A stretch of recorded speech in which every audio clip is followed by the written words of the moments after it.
கிறிஸ்துவுக்குள் பிரியமுள்ள சகோதர சகோதரிகளே, பலன் தரும் தேவன் எபிசோட் 1271 கர்த்தரை துதிக்கிறேன், மகிமைப்படுத்துகிறேன்.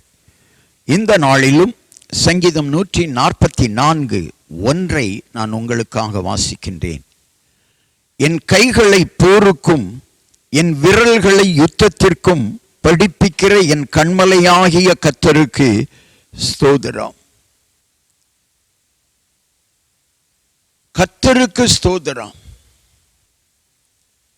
அவர் எனக்கு சில காரியங்களை கற்றுத் தந்திருக்கிறார், படிப்பினையாக வைத்திருக்கிறார். சங்கீதக்காரனுடைய வாழ்க்கையில அநேக வனாந்திர வாழ்க்கையிலே சிங்கங்களை கரடிகளை பார்த்தவன். அது சங்கீதக்காரனாகிய தாவீதை அழிக்க வருகிற பொழுது, விழுங்க வருகிற பொழுது அதனுடைய வாய்களை கிழித்து எறிந்தவன். இது யாருடைய பலத்தால் நடந்தது என்று சொன்னால், கர்த்தருடைய பலத்தினால், கண்மலையாகிய கர்த்தருடைய பலத்தினால். சில வேளைகளில் தாவீதே சொல்லுகிறான், யுத்த நாளிலே என் தலையை மூடி பாதுகாத்தீர். மனிதர்களில், பகைவர்களில், சத்துருக்களில் யாரெல்லாம் தாவீதுக்கு விரோதமாக எழும்பி நின்றார்களோ அந்த சூழ்நிலைகளிலே தாவீதின் தலையை மூடினார். ஆண்டவர் தாவீதுக்கு கிருபை அளித்தார். அந்த கிருபையின் மூலம் சத்துருக்கள் அழிக்கப்பட்டார்கள். ஒடுக்குகிற யாவரையும் சங்காரம் பண்ணக்கூடிய நிலைமையிலே கர்த்தர் தாவீதை வைத்திருந்தார்.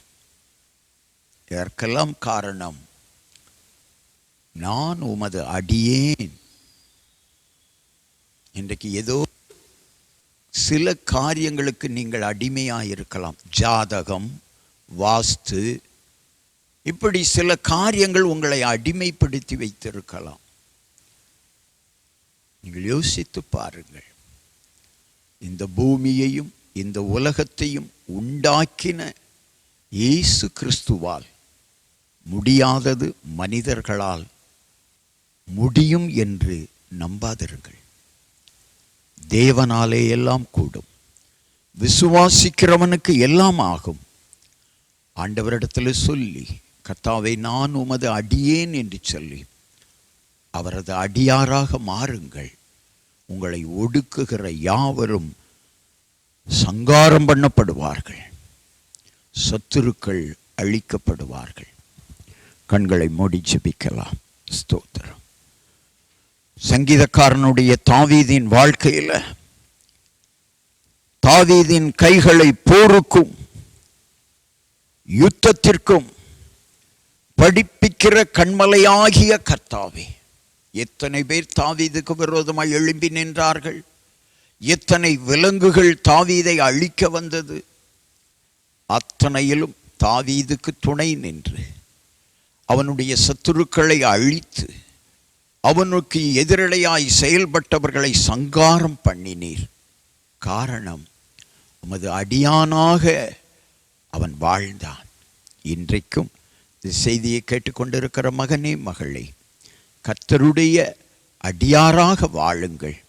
உங்கள் சத்துருக்கள் சங்காரம் பண்ணப்படுவார்கள். உங்களுக்கு விரோதமாய் எழும்புகிறவர்கள், உங்களை அழிக்க நினைக்கிறவர்கள் அழிந்து போய்விடுவார்கள். உன் தொழிலுக்கு விரோதமாய் வைக்கப்பட்ட பில்லி சூனியம், உன் சரீரத்திற்கு விரோதமாய் வைக்கப்பட்ட பில்லி சூனியம் எல்லாம் நிர்மூலமாக்கி விடுவார். ஆண்டவர் நிர்மூலமாக்கி விடுவார். நீங்கள் செய்ய வேண்டியதெல்லாம், கர்த்தாவே நான் உமது அடியேன் என்று உண்மையாக அறிக்கையிடுங்கள். கர்த்தர் உங்களை உயர்த்துவார். இயேசு கிறிஸ்துவின் நாமத்தில் ஜெபிக்கிறேன் பிதாவே. ஆமென்.